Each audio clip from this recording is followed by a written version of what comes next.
Payo ng Commission on Higher Education sa mga papasok sa kolehiyo, ikonsidera sa pagpili ng kurso ang trabahong posible makuha pagka-graduate. Marami po kasi sa mga Pilipinong unemployed, hindi po makahanap ng trabaho dahil sa tindi ng kompetisyon at limitadong oportunidad. Balita natin ni Deo Bugawisan.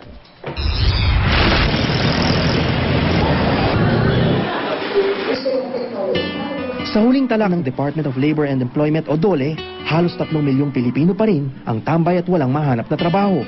At ang malaking bulto nito mula sa sektor ng kabataan. Isa sa itinuturong dahilan ng DOLE ang tinatawag na job mismatch. Yung mga skills na pinoproduce ng ating mga education and training institutions do not match the requirements of the industry. We are a labor surplus nation. There are a lot of workers competing for a particular job. Pangarap ng maraming estudyante ang makapagtrabaho sa industriyang kanilang pinag-aralan. Pero dahil sa tindi ng kompetisyon at limitadong oportunidad, napipilitan ng ilan na tanggapin ang trabahong malayo sa kanilang pangarap.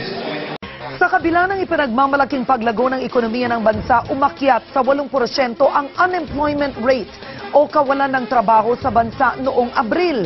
Ito ang pinakamataas na antas ng kawalang trabaho sa loob ng 2 taon. Nagpapatrol Zen Hernandez.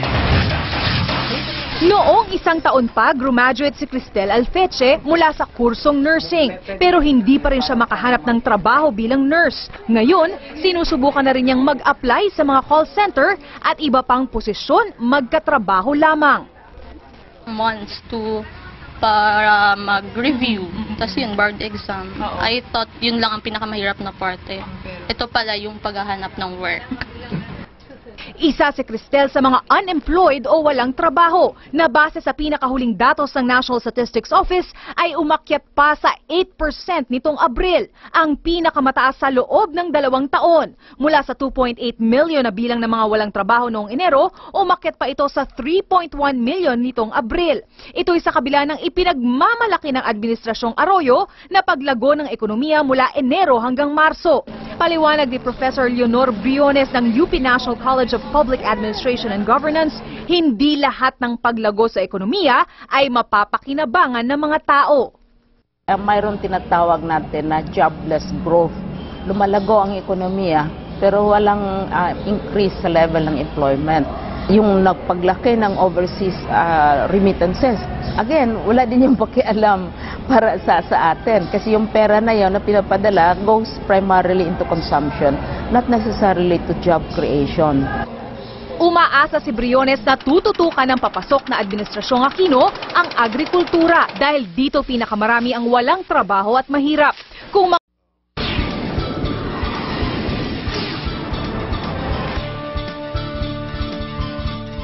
ngayong gabi sa Assignment Pilipinas, matayog ang pangarap ng ating mga nursing graduates. Alang-alang sa mga mahal sa buhay, buong tiyaga silang nagsusunog ng kilay ng 4 na taon para makapagtapos at muling sasabak sa pag-aaral para naman maipasa ang nursing licensure exam. Ang hangad, maging registered nurse at makakuha ng trabaho na paggagamitan ng kanilang pinag-aralan. At kung papalarin, hangad pa na makapag-abroad at doon kumita ng mas malaking sweldo. Pero ano na ba ang kalagayan ng ating mga nursing graduates sa ngayon? Bata, anong gusto mong maging paglaki mo? Nurse! Nurse! Nurse! Nurse! Nurse! Maraming magulang siguro ang matutuwa kung ito ang maririnig na sagot sa mga anak. Ang tingin pa rin kasi ng marami, in demand ang nursing sa ibang bansa. Gintong pasaporte para makalipad, palayo sa kahirapan. Nurse! Nurse! Kung lumipad man ang mga bagong nurse na sina Wean at kaeskwelang si Jaime, hindi dahil pumunta sila ng ibang bansa, kundi dahil flying colors sila sa resulta ng nursing licensure examination na lumabas nitong nakaraang buwan. Ang magkaklase, kapwa top-notcher. Si Jaime, pang top 10 sa markang 85.20%. Feeling ko ako yung pinaka-swerte kasi sabit. Si Wean naman, top 1. Ang marka niyang 88.40%, pinakamataas sa kabuuang 84,287 na kumuha ng exam. Overwhelming po. At the same time, it's a humbling experience. I hope to continue serving dito po sa Philippines. Pero sa pinakahuling resulta ng licensure examination, bumaba ang passing rate sa 35.26% mula 41.46% noong nakaraang taon. Ibig sabihin, mas kaunti ang bilang ng mga nurse na nakapasa sa exam ngayong taon. Para sa Philippine Nurses Association, malaki ang ginagampan ng papel ng mga nursing school sa bansa. Noong 1950s, tinatayang 17 lang ang nursing school sa bansa. Ngayong taon, nasa 492 na ito, lumobo ng 96.5%. Ang pag-usbong ng mga nursing school na parang kabuti, dahilan daw ng oversupply ng mga nurse ngayon sa Pilipinas. Pero dahilan din kaya ito ng pagbaba ng kalidad ng nursing. If you have such a mushrooming of schools, it will really suffer some consequence of poor quality because the hospitals where they do their clinicals did not increase that much. Noong isang taon, nagdeklara ang Commission on Higher Education o CHED ng moratorium sa kurso ng nursing sa bisa ng Memorandum 32. Tugon ito ng CHED sa oversupply ng mga registered nurse sa bansa. Iilan na lang kasi ang mga bagong graduate na nakakapagtrabaho talaga sa ospital. Ang karamihan, kanya-kanyang diskarte na lang para magkaroon lang ng trabaho. Si Elizabeth, pinag-aral ulit ang anak. Mula nursing, skincare naman ngayon dahil balak nilang magbukas ng spa. Target niya talaga is to have her own business din in line with dito sa course niya. Si JC naman, hindi na kailangan ng training. Nagtayo na ng sariling spa. Bukod dito, rumaraket din siya bilang call center agent. Madali lang yung nature ng trabaho, malaki rin yung sahod. Ang kaklase niyang si May Ann, nagbukas na lang ng sariling business. Pahirapan daw kasi mag-apply. Laging freeze hiring or pipila ka ng mahaba for volunteer o kaya naman magbabayad ka for training. Malayo ang tingin, wala namang tinatanaw. Ito naman ang madalas gawin ngayon ni Malu.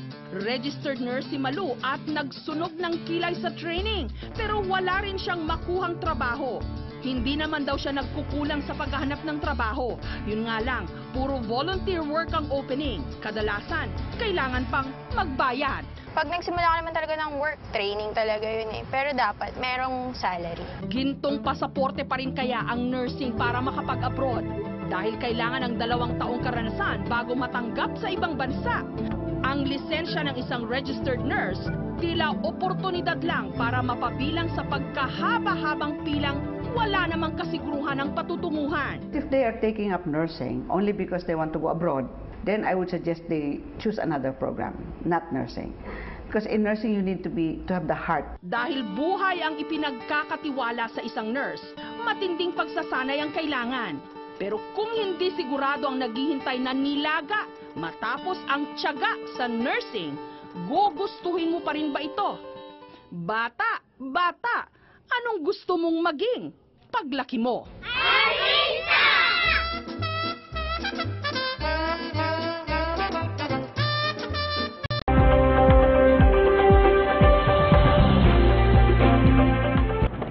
An estimated 2.8 million Filipinos are jobless. More than half of these are young people. Experts blame this on the high cost of searching for jobs, the lack of necessary skills and appropriate government policies and programs. Now, let's find out how governments and companies can help address the supply and demand mismatch in the labor market, especially for the youth.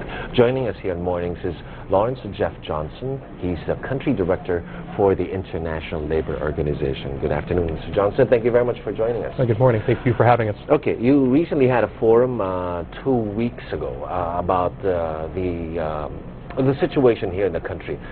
I want to ask you about that situation. Are we in a bad stage? Are we in a bad situation here in the country? 2.8 million Filipinos jobless, more than half of them are youth. Well, let me put this in context in a global situation. When the economic crisis hit, since that point, we've seen global unemployment increase by more than 200 million. Okay.